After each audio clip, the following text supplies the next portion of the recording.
Hey, Chris Jenkins, credentialed member of the media covering the Carolina Panthers for Charlotte Vibe, a.k.a. Band of the People, here live in Tampa Bay, Florida, as the Carolina Panthers get ready to take on the Tampa Bay Buccaneers, led by Baker Mayfield. So we're going to have some excitement today. I'm just going to ask for it right now at the beginning because I think I deserve it. It is hot, extreme. Normally you will not see me without a jacket on. I had to take it off. So just give me a like if you're watching this, if not for the fact that I'm out here sweating, and I will do so for about the next hour to talk to you. Me and my co-host Andre Cassidy is going to join me. We're going to go over this Carolina Panthers team and the matchup today for the Tampa Bay Buccaneers, and want to invite you to do me another favor and hit the subscribe button. Very important that you do so. We want to get to 10,000 subscribers. The closer we get, the better we get in terms of being able to have players and coaches on the show, which we love and I know you love too. So let me see if I can, without further ado, bring my right-hand man on the screen. I think you're there. What's up, man? What's going on, everybody? It's good to be here with you, Chris, and to get to be here with all of you out there watching and tuning in. A lot of storylines with this game today. We have a lot to talk about. Yeah, I'm jealous that you're sitting in what looks like some comfy confines, while I am probably going to lose about 2 pounds today. And, you know, we have a staff photographer who's here as well. I don't know if I can see him at the moment, Patrick Snyder. Give us a like if not for Patrick, because we're going to have some great photos from the game today, which we go over in the post-game show. Patrick is going to sweat his butt off being out here for several hours, getting all those photographs with all the gear that he has on. So I want to send some love to Patrick as well. Yeah, that man's in incredible shape too, and I can see why with all the gear that he has to carry on a weekly basis in the hot weather of Florida and in the cold weather of, say, Green Bay. I know he's been there in the past, but I mean, he has to deal with all the elements, and give credit to our guy for fighting through it, especially today. Yeah, and I'm going to try to give some love here. My screen, it's a lot of sun that's actually tapering off a little bit, so that may help me out, but it's a little hard for me to see my monitor out here. But I think we have some members that have joined. Chris Mack, what's up? Chris, let's get the Panthers win today. Man, can everybody at home please cheer hard for this victory today? We need it. We deserve it, from fans, from media reporting, from players, like everybody. If you're on a team that's 1-10, if you're supporting a team that's 1-10, you want that victory, momentum. Leonard Kowalski signing on from California. What's going on? And you guys see I might have to get close because I'm just trying to see the screen. But lots of people that are tuning in, we appreciate you very much. And let me see if I can get all my notes right in front of me to go through this broadcast in a good way. Let's start with some transactions. We've had quite a few transactions. Yeah, quite a few. And we're gonna touch on them a little bit in depth here. Hit the like button, subscribe, and tell a friend. All right, so let's get those transactions going. All right, as you can see, we have a lot of transactions. We'll start kind of in backwards order here. One is, you see Justin McCray. He was activated to the 53-man roster, actually being technically elevated for today. Now you'll have the inactives come out shortly, which means one of these guys, though they were activated, may not be playing today, but we'll have that verified here shortly when that list comes out. But Justin McCray, third time that this guy has been elevated from the practice squad to the 53-man roster. So if he does well today, look for him to, I mean, I guess honestly at this point he'll be released because they can't do anything with him.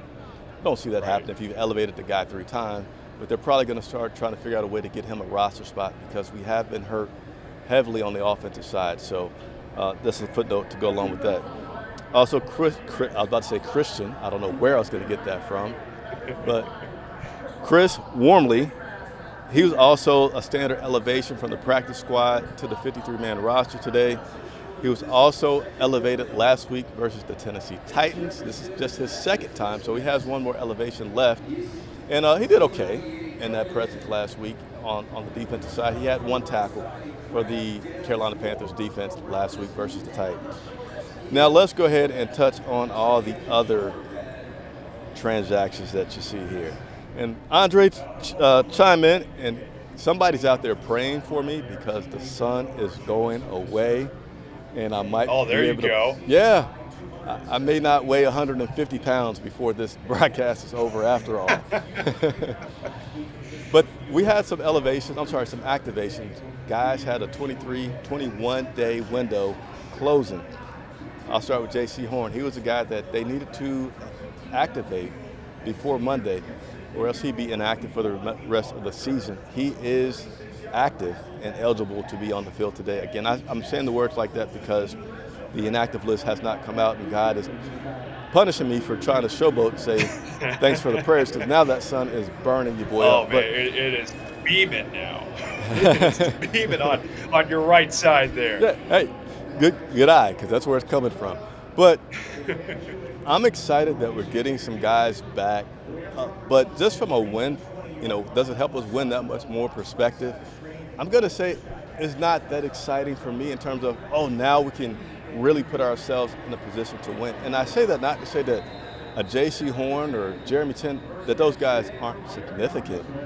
But this defense has played very well without J.C. Horn, without Jeremy Chin, and without Matos. So it's what I would be more excited about, just in terms of making sure this team gets back on the right track, are offensive weapons and protection for Bryce. Again, not taking anything away, but Ivero has done an exceptional job coaching this defense to where these guys being out haven't missed a beat. So with them returning today, I feel like there's no need to make sure these guys are getting like 80% of the snaps, right?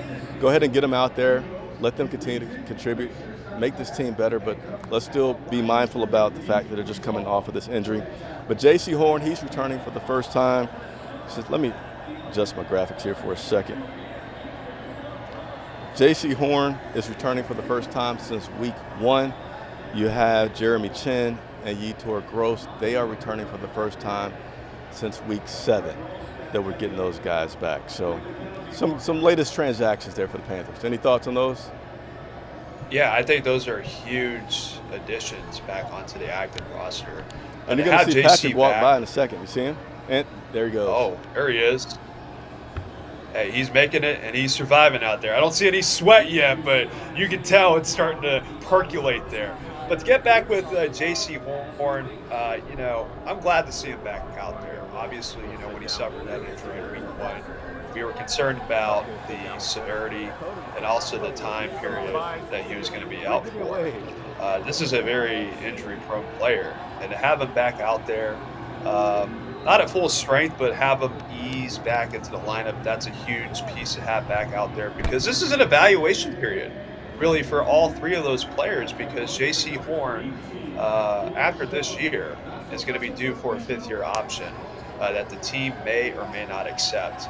And so, this is going to be a very important stretch for him and for Jeremy Chin as well, just to see where their future lies with this team. Obviously, before Chin had the injury, there were rumors that he could have potentially been traded in this past trade deadline, and there was some thoughts that he could have went to Philadelphia, some teams who needed some secondary help. So I specifically want to look at those 2 players today just to see how much of an impact they have, because again, their future, their long-term future with this team is kind of up in the air at this point. And Patrick was alerting me that Fitterer is sitting on the bench close to me, so if anybody wanted to slide me any kind of favor to get him to come over here and say, hey, how does it look for tonight? Hey, Scotty, get over here. If I was there, I'd be yelling at him right now, Chris. I would be. You would be. Get over here. But I think that covers Get on over here, man. Yeah, so we covered that. Want to continue to move on? Yeah, I was just focusing in on Yetur and Jeremy and JC there. But with Wormley, he had a pretty solid impact last week. And with Justin McCray, that just adds more depth to the offensive guard spot, which has been hit really this whole season. They've had, I believe the number was 6 different combinations of guys who have been in and out of those 2 guard spots. Of course, Brady Christensen being out for the year, and having other guys move in. And of course, with Zavala now on injured reserve, having Justin McCray in there is going to be important, because you got to have something behind what we have right now, because that's been a group that's been greatly impacted by injuries and inconsistent play. So definitely good to have him in there, potentially in this game today as well.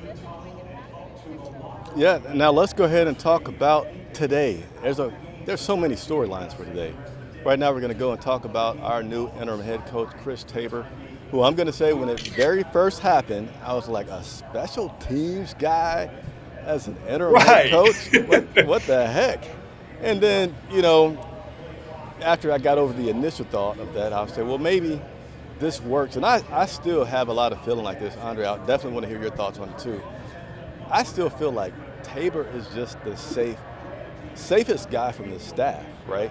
Because if you put any of the other guys that are on the staff in that position, then there's a little bit of a thought of, well, will that person be the next head coach if they do well, and all the question that came? Because, last year when he did it with Steve Wilkes, that was obviously everybody's question. Will he get the main job? And he said, well, if he does well. So when you do Tabor like that, in terms of putting him as your interim head coach, a guy that isn't going to have all that talk. I mean, have we had talks this week about it? I think there was one person to ask one time. But outside of that, I haven't heard much noise like, will Tabor be the guy? Will Tabor be the guy? But with that, I had a chance to meet Tabor for the first time this week. I liked his energy. I liked his poise. And I like it. So I'm going to play a clip in which today, of course, he didn't want to reveal much about the game plan, what's really going to be different, and what they're going to do.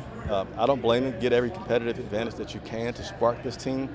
But I'm going to go ahead and play the bit in which I asked Tabor, for you fans out there, what can you expect to see differently? And I felt that was the best chance to get him to give me something. So, hey, what about for the fans? What are they going to expect to see differently this Sunday in Tampa Bay? And here's his response. I said it the other day, and I said it again, and really it sums up my philosophy, being a classy, hard-hitting team that plays with great unity. And then when it sounds like a bunch of jumbled words, but classy is we're eliminating penalties. We're doing the right things. We're playing hard. We just keep coming after you. Regardless of the score, we just keep playing physical football. And then we do it together, offense, defense, and kicking. That's, I would love for us to see complementary football in all three phases, and I hope that's what we do see. Obviously, we want to score more and those type of things. We want to do better in the kicking game. There's a lot of things that we need to improve, and this is another opportunity for us to do it, so we're excited about it. So I like that. I don't know if I was hitting some buttons there. Andre, you flickered out a few times. Hit the like button if you have not already done so. We really appreciate it and need that. But the Carolina Panthers, I feel like they're going to come out here with some new energy. I can't really say I can feel much of it right now because I'm out here trying to not sweat too much. But I see. And it looks a little shadier over there. we got some shade at the moment, but there's about half a dozen players out here right now. Bryce Young is saying some hellos to some people and probably having a moment right now that he doesn't love too much. He's getting a picture with, I don't know, a media fan, if you will. But, it's refreshing that we have this new coach and he's talking about relationships with players. He's talking about not quitting, continue to fight, and also telling guys, you have a chance to, this is your resume, right? Whether you're going to be here next year or whatever's going to happen, this is your resume. So care about what you're doing each and every week. Yeah, and kind of the word that he's used throughout the week is, hey, let's just have some fun, right? Yeah. That's really the narrative that he's trying to roll with as he gets ready to coach his first game here with the team. But, you're at this point in the season where, hey, you really don't have much to lose. So just play with some fire, play with some looseness and some casualness, if you will, because, hey, you are last in the division. You are last in a lot of key things right now.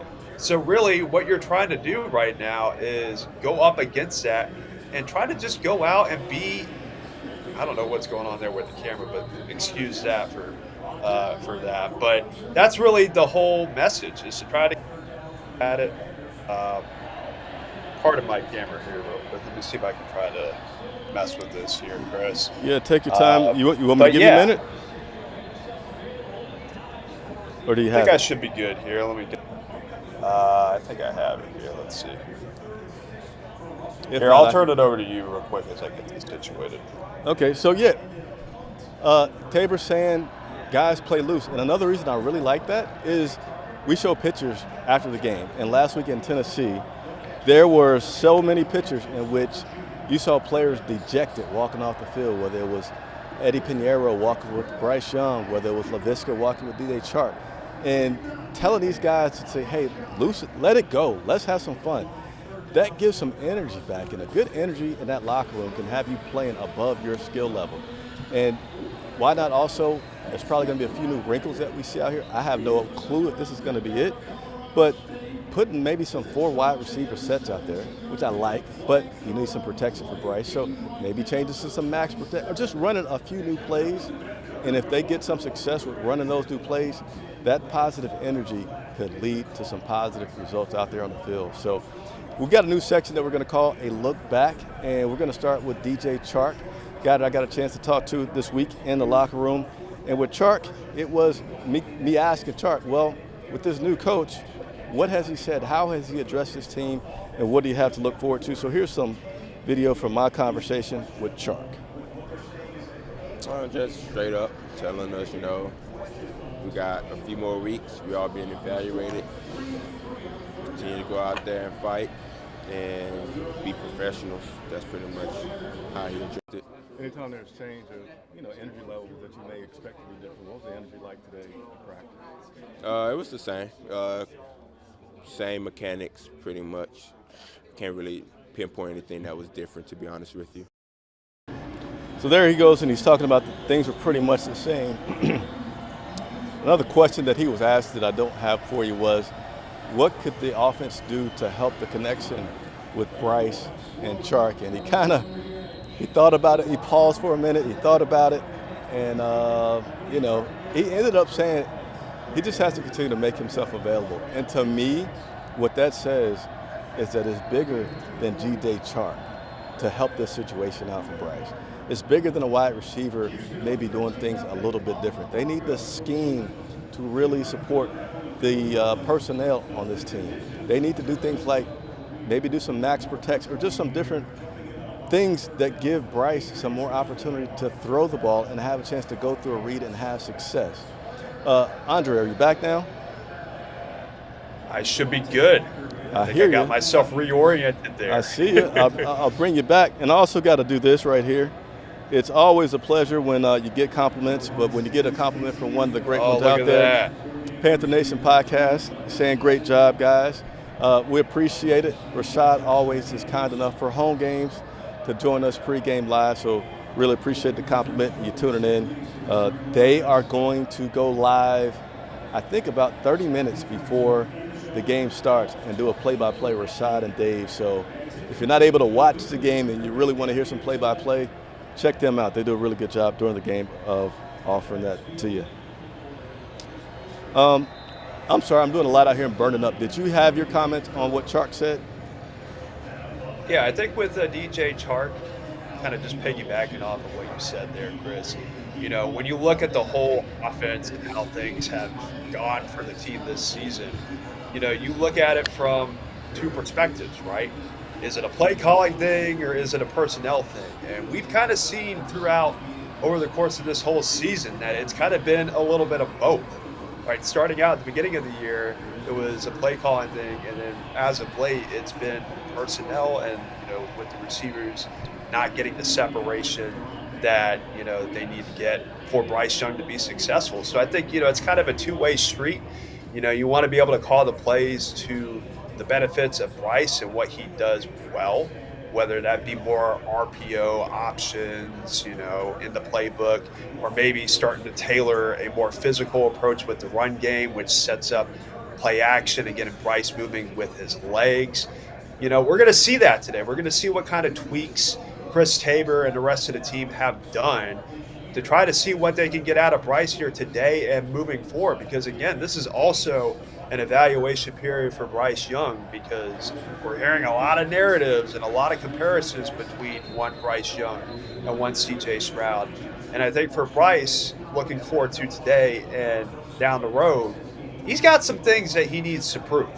He's got some things that he would like to be able to do to close out the season to make things, a little bit more feasible for him as he gets ready to not only go into year 2, but with also a new coaching staff tailoring what they want to do to Bryce Young's strengths.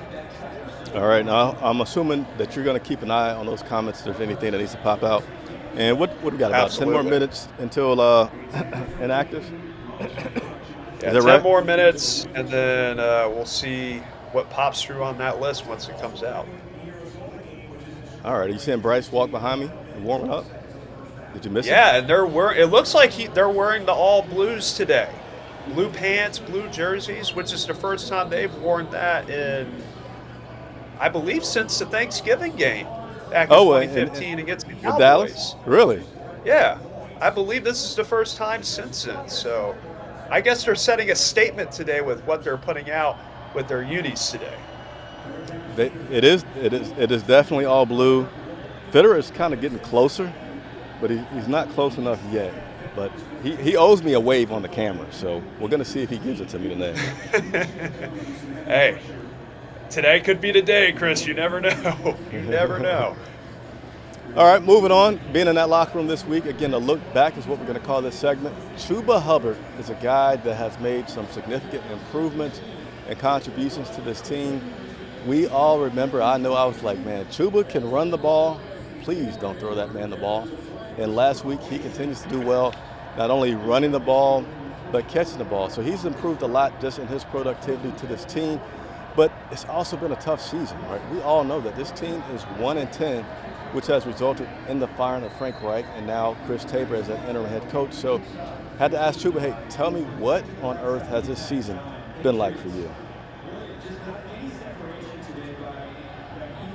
And where is it? Does he find it? Here it is. Just a battle. I mean, another year in the NFL.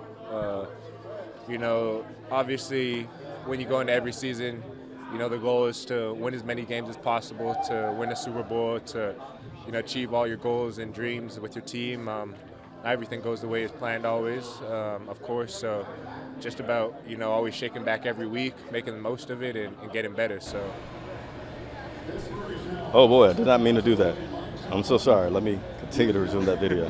So since week 1, get better, focus on winning. And Did you see that comment from Carson, Chris?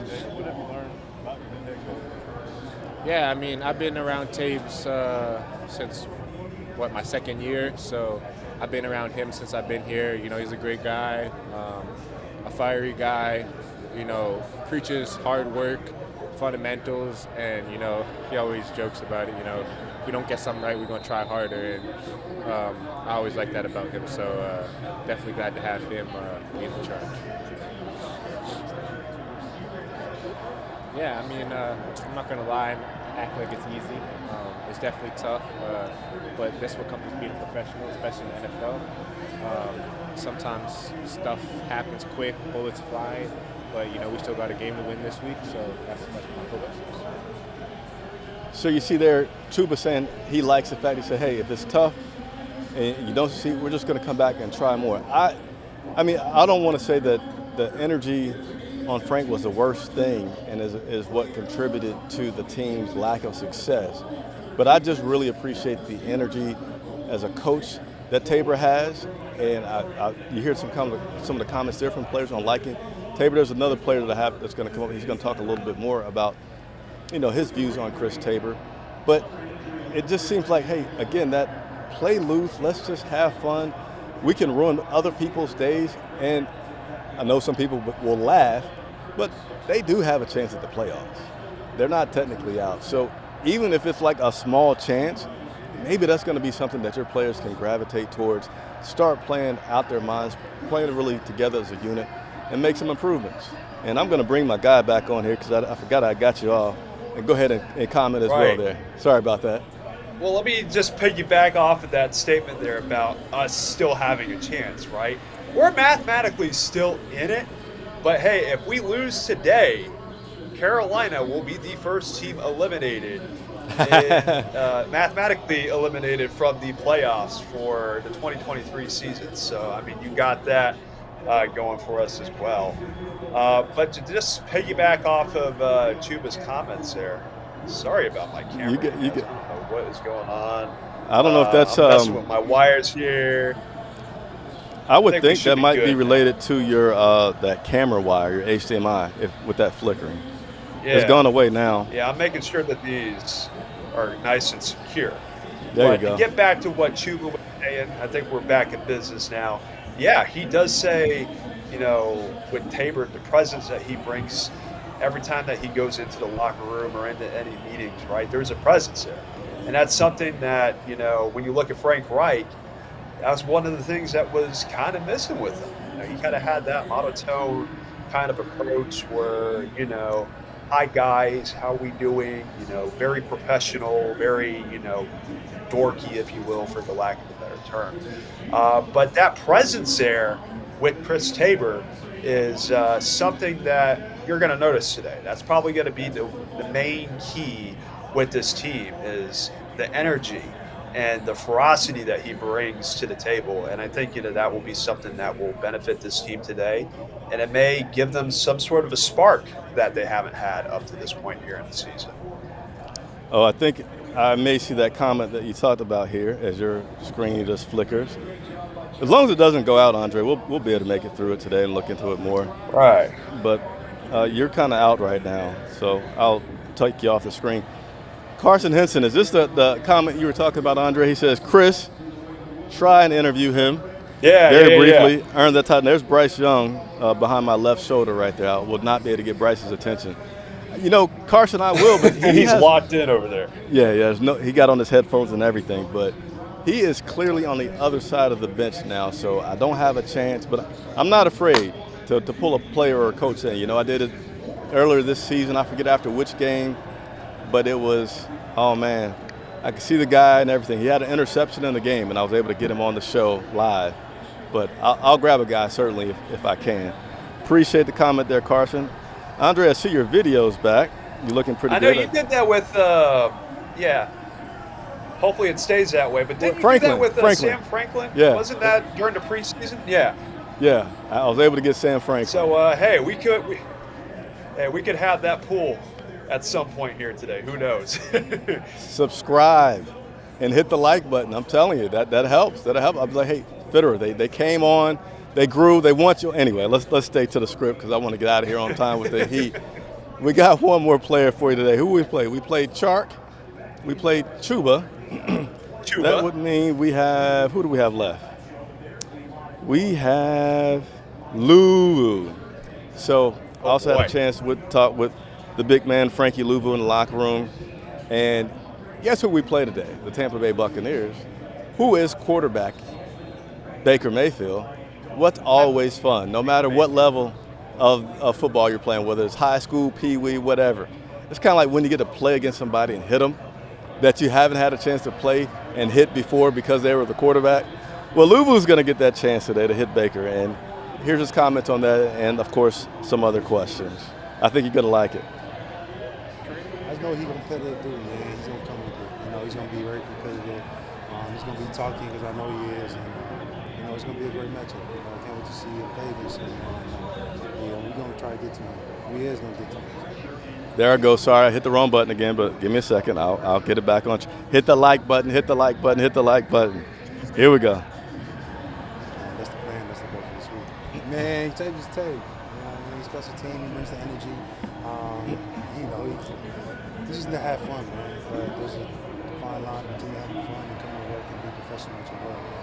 He kind of does a great job of that happy medium for everybody that just work and just have fun and have fun. So there you heard it. He said he likes to have fun, but they're professionals and they have work to do. So there's a fine line. And I say that because early in the week when I mentioned that, I think it was Shakid, and we've talked about it since, and he kind of saw where I was coming from. He's not just saying to have fun and I don't care about the results.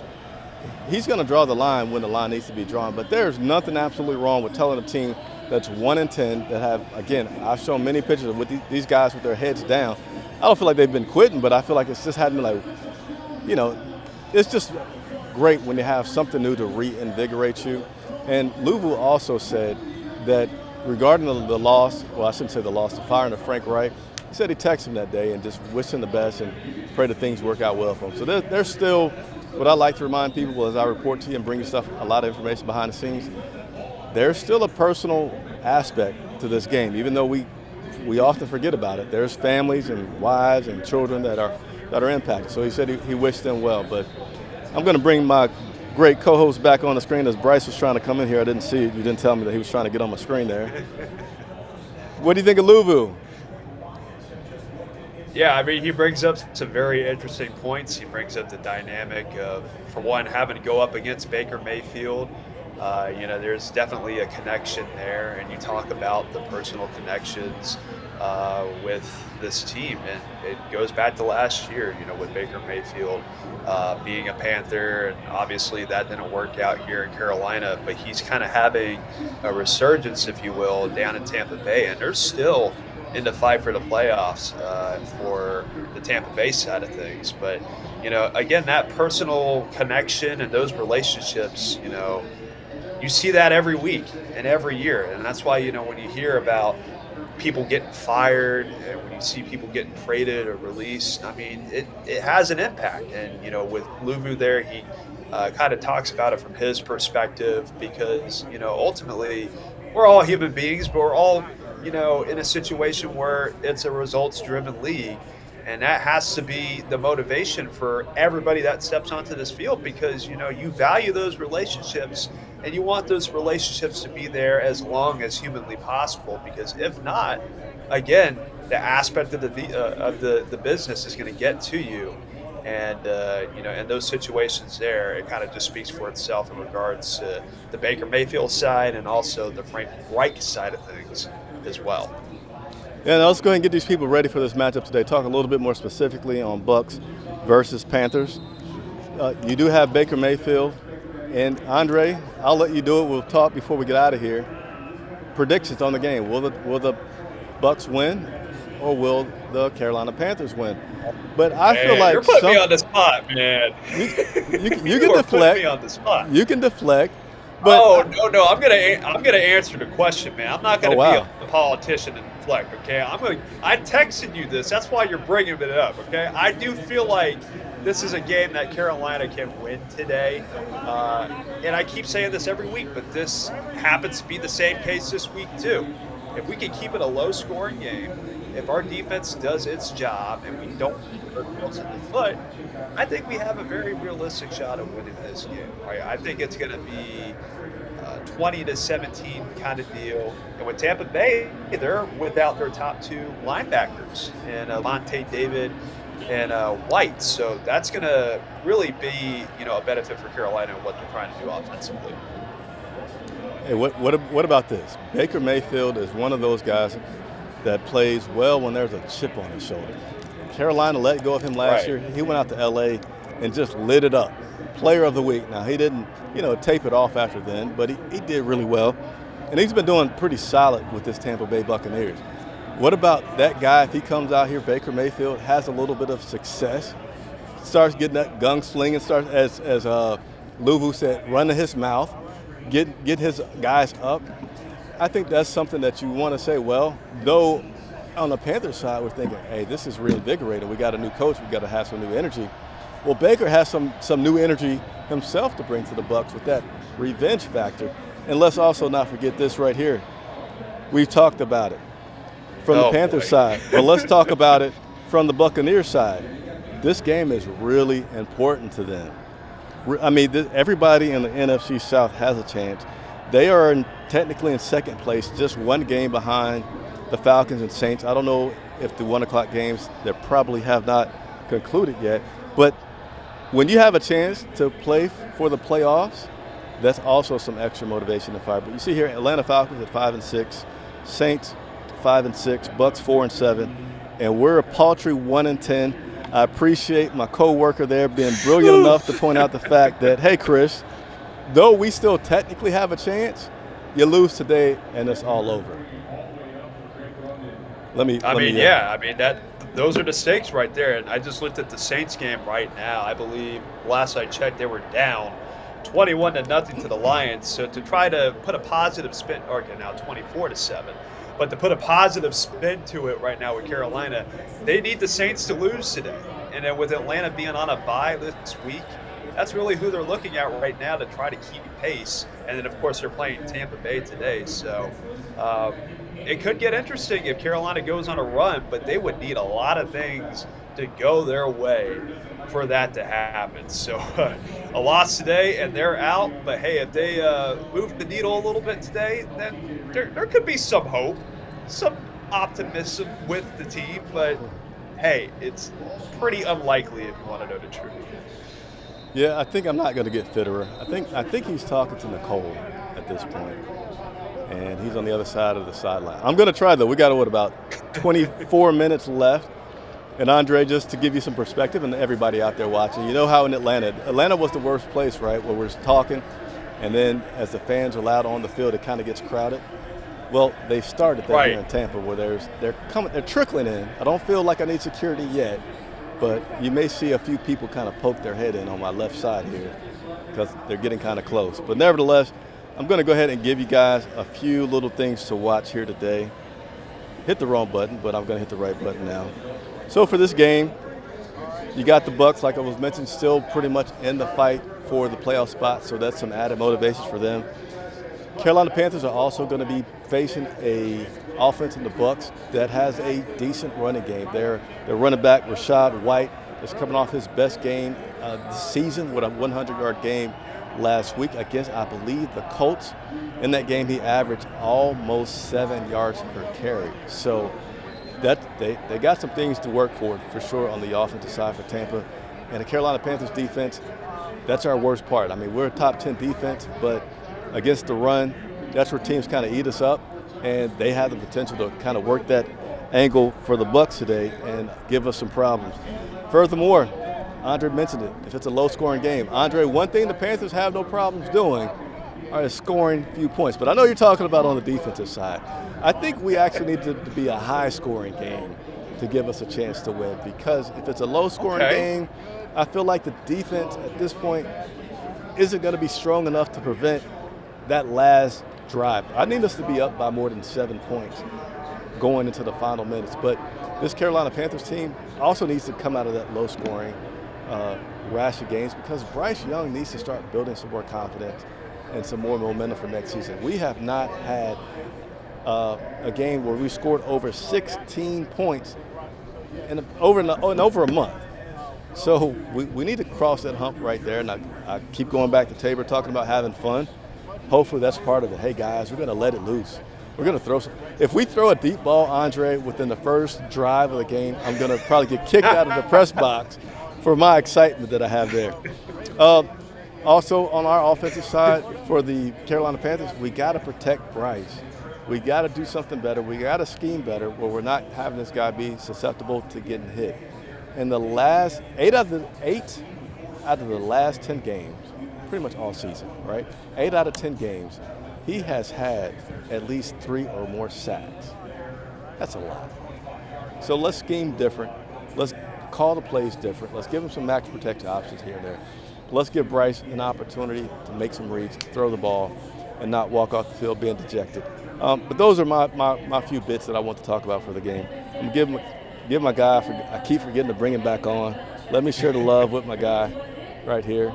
But hey, that gave me an opportunity off camera to take a look, and yes, we do have the inactives for today's game ready to go. All right, so you go through any comments that you want to have about the keys for the matchup, and I'll go ahead and get that ready.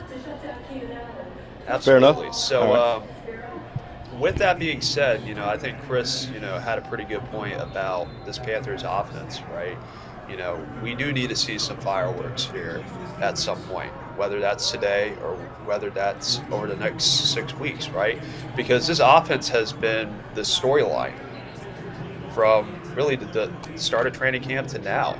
And that's been like the highlight of this whole team or the spotlight of this whole team is how is the offense going to perform. And so, we do need to see something out of Bryce Young today. I feel like they're going to have some tweaks with how they're going to handle the play calling today. I feel like they're going to be more run-oriented today with Chuba Hubbard. I do feel like, establishing that run game does benefit Bryce because that allows for the play-action game to open up for him and for him to be on the move and throwing the ball. That's something that is a strength of his. But I don't anticipate it to be the case today because honestly, I haven't seen anything up to this point with this team that would suggest otherwise. Um, they have not scored over 20 points. I can't tell you the last time that the Panthers offense have scored over 20 points in the game. That just shows you how long it's been since that's happened. So I would be pleasantly surprised if this game, has some fireworks on both sides of things. But to me, I'll continue to double down on it. I think Carolina's defense needs to be the focal point today. Lock down what Baker Mayfield and Tampa Bay and what they do offensively, because that will give Carolina the best chance to win. And if we can keep it, within a possession, that will definitely help out the cause for the Panthers today. Yeah, so I appreciate the way that we work together, and now to go over this inactive list, and I'll let you do it. This is your part of the show, the inactive list. I have it on the screen here, and you probably know who I want to comment on. But again, I'm gonna be proper and give you. I got problems. I got people flanking me on both sides, so I guess I'm getting nervous here. But you probably can't see them on camera, but there we go. Go for it. All right, here we go. So here are your inactives. So we have cornerback Shaquille Griffin, safety Von Bell. That's kind of a big one right there, but we'll touch base on that here in a moment.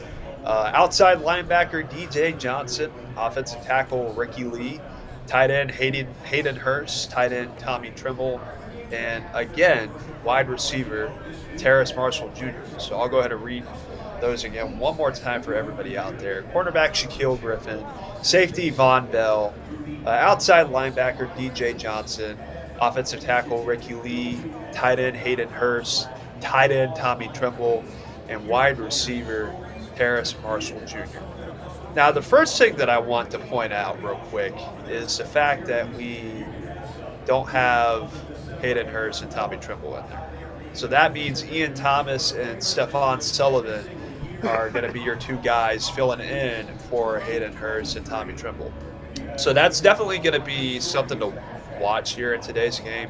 How are they going to accommodate for those two pieces not being in there? Of course, Hayden Hurst, he's been out for the past couple of weeks, still dealing with that concussion. Tommy Trimble, something flared up over the course of this past week with him, which is causing him to be out for today's game.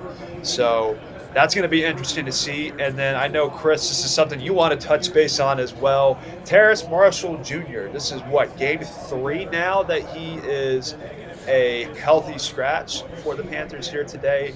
That whole dynamic continues to be something that really puzzles me. But I want to hear what you have to say, Chris, because I know this is your guy. I mean, ever since he came out of LSU and how this team has handled that situation, it kind of just boggles my mind.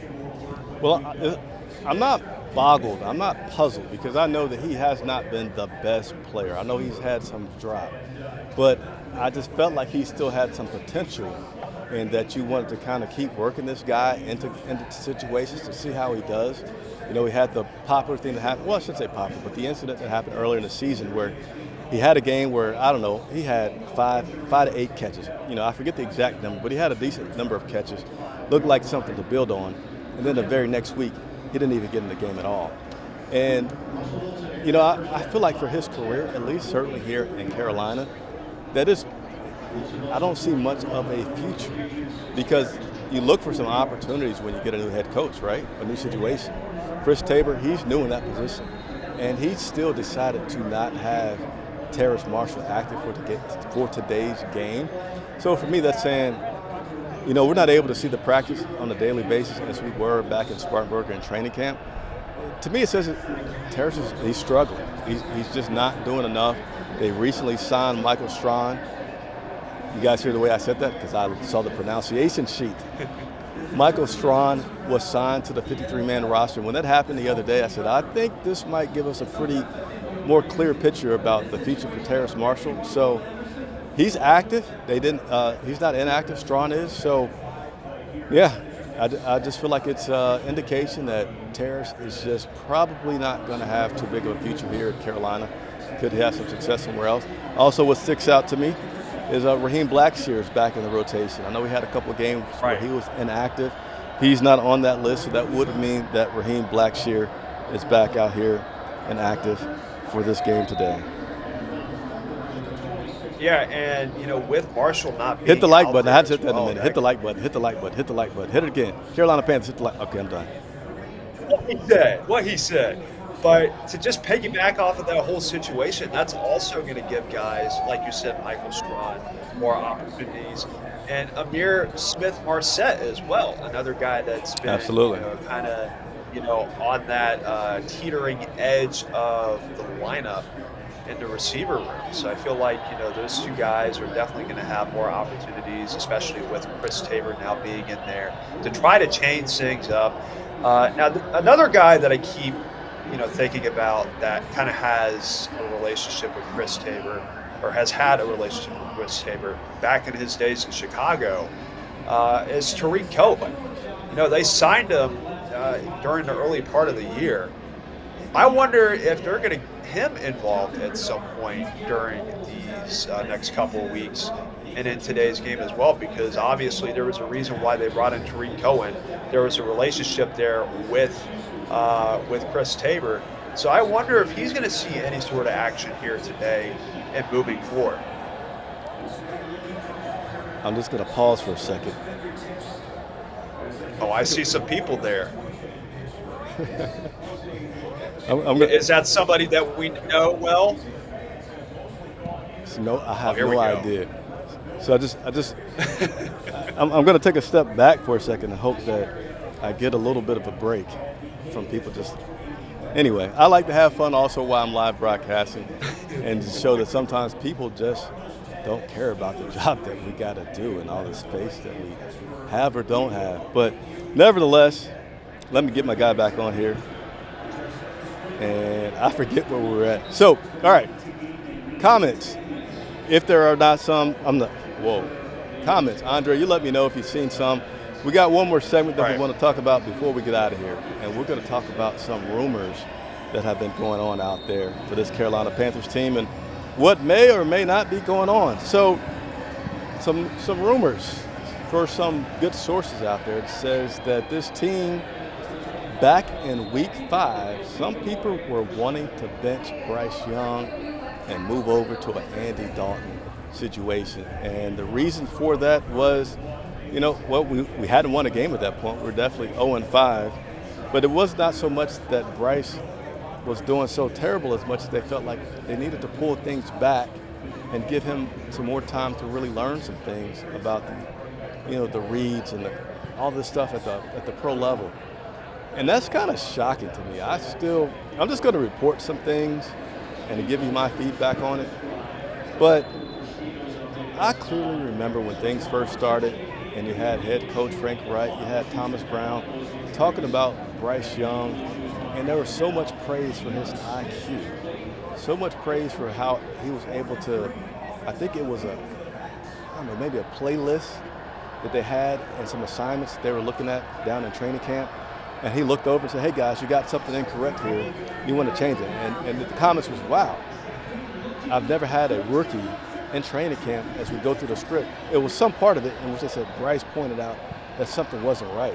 Not one of the veteran quarterbacks did that. So for that rumor to come out there, it's like, oh man, I'm starting to kind of feel like, who is Bryce Young? Because I hear so much talk from coaches, and then I'm seeing the product on Sundays. And I know it's not just Bryce on his own. He needs to have time to throw the ball. He needs some other support things to get him there. But it's kind of conflicting for me.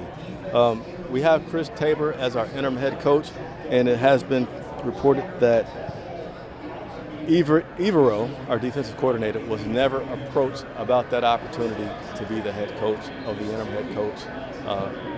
Maybe would have declined it because he said last year when he had the opportunity, he declined it, just wanting to focus on his job there as a whole. So maybe, I don't know if I want to say maybe a smart guy, but maybe his approach is, don't put me in as a Band-Aid for something that's temporary. Right. Like, I don't mind if you're going to put me in a situation to fix it, but give me some, there's not any true security in that job, but give me some kind of security that I'm going to have the opportunity to do my job and not just have me in here as a Band-Aid.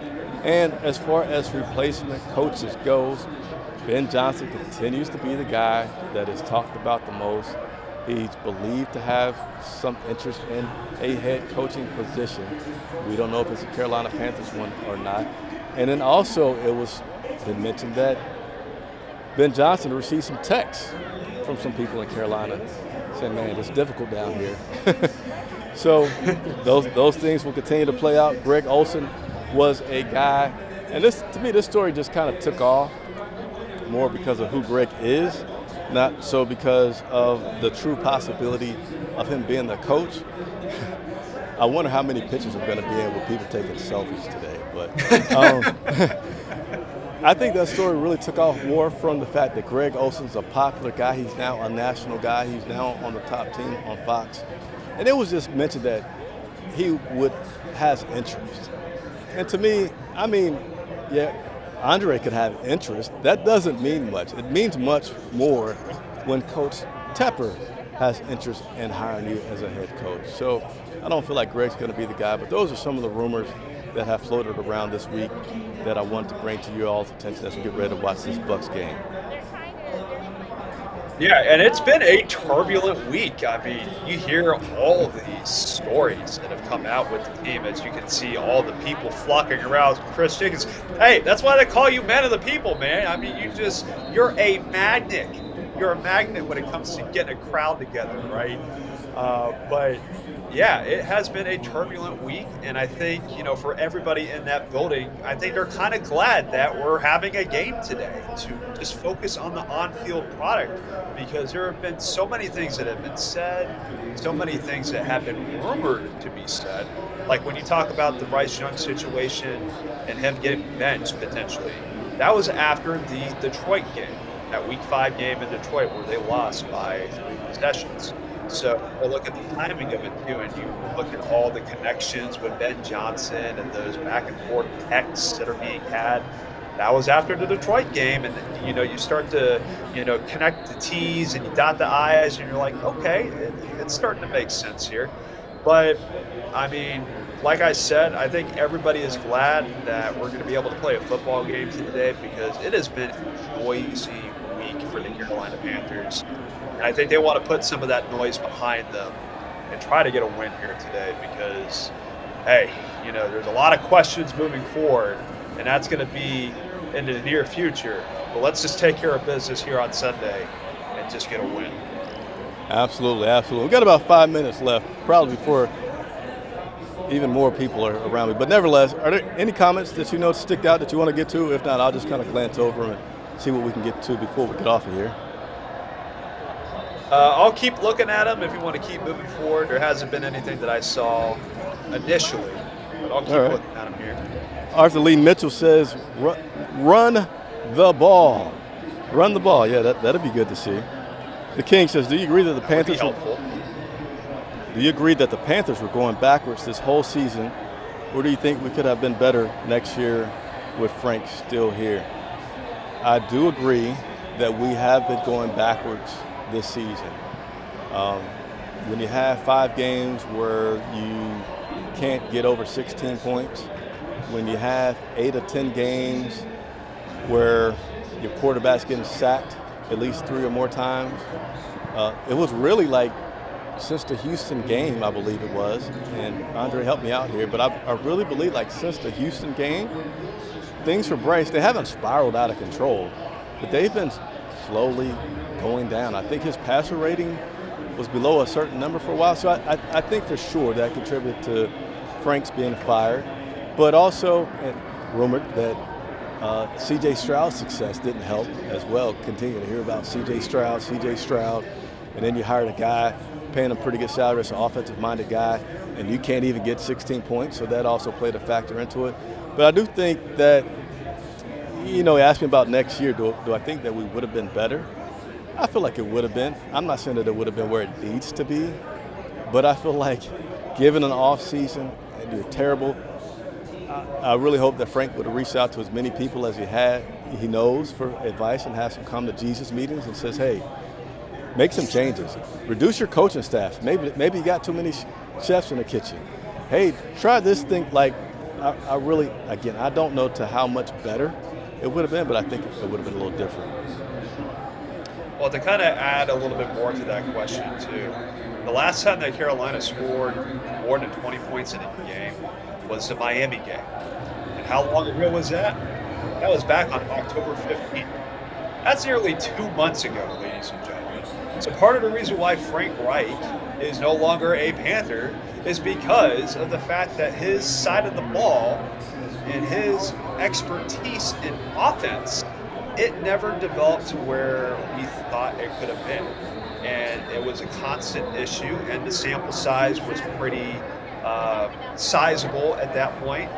And so, yeah, things definitely did go, as you can see Eddie Pinheiro in the background there, things did not go in a good direction. And that's where we are right now in relation to that. Hopefully there can be some changes in the spark plugs here today down in Tampa Bay. All right, yeah, we're going to go ahead and wrap on up here. I'm going to go widescreen for a second just so you guys see why I'm going to go ahead and wrap up. I'm going to give you a chance to do so as well. But, hey, want to encourage you guys, continue to hit that like button, support this channel. Independent media is tough, but you guys, when you support us, it helps us out. So super chats, becoming a member, all those things help us continue to have players and coaches on the show like you've seen in this show today. We got a photographer that's out here. He's going to have lots of great pictures, which during the game, I'm going to invite you, encourage you to join us over on Twitter. We'll get all the latest updates from the game as well as see some photographs. And and I'll turn it over to Andre Cassidy, but also after the game, approximately 30 to 45 minutes after the game, I'll be live again back on this field. I will not have anybody around me at that point. They'll all be gone out of here. And we will recap this game. I'm hoping it's a good one. You know, for me, and some guy like just kind of taking off the reporter hat, right? I would be okay with an entertaining 27-30 loss today if that happens. I want us to win, but I'm saying at the least, that's my floor. I want more points and I want a close game. That's my floor. Absolutely hope for a victory today. Would love to come on camera and talk to you guys about a victory. The sun is going down, so it's now great football weather. Andre Cassidy, close us out. I am stalking Patrick Snyder because he just popped into your camera screen there. I don't know if you can see him or not. Oh, okay. But nevertheless, hey, look, this is a game that Carolina would like to win today, right? You know, with all the moves that they've made, with Tabor being the interim, and all the things that have come out this week regarding the team's off-the-field activities, right? We would like to see Carolina win a game. They haven't won a game since the Houston game. It's been about 4 weeks since that has taken place. So it would be nice to cover a game where it results in a victory today. Ultimately speaking, I do feel like Carolina has a legitimate shot to do that. Having those pieces on the defensive end back will definitely help. And I want to see a spark out of the offense today. That's what I'm looking for today, to see what they can do. What changes have they implemented with Tabor being in there? So it'll be interesting to see how everything unfolds and the dynamics that will take place here with all the connections with Baker Mayfield going up against his former team. A lot of storylines coming into this game, and I can't wait to see it play out on the field here today, Chris. Hey, I agree. And I forgot this one humorous part. You know, I love having fun while I report. I guess, you know, for the Panthers at least, there's a lot of photographs of, particularly against when the guys go to fly, how they're walking and they got their luggage, right? That's my approach when I come to the game. Right. I have a different outfit. Well, I won't say different outfit. In Charlotte, we have more equipment, so we have a wagon. But today, I have to pack lighter, and I have, you know, your four-wheeler suitcase.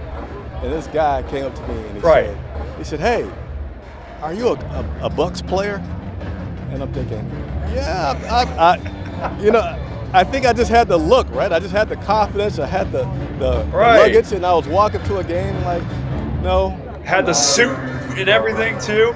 Yeah, not a Bucs player, but hey, for Andre Cassidy, I'm Chris Jenkins from Charlotte Bot. We'll see you guys post game. Follow us on Twitter, and we'll see you shortly.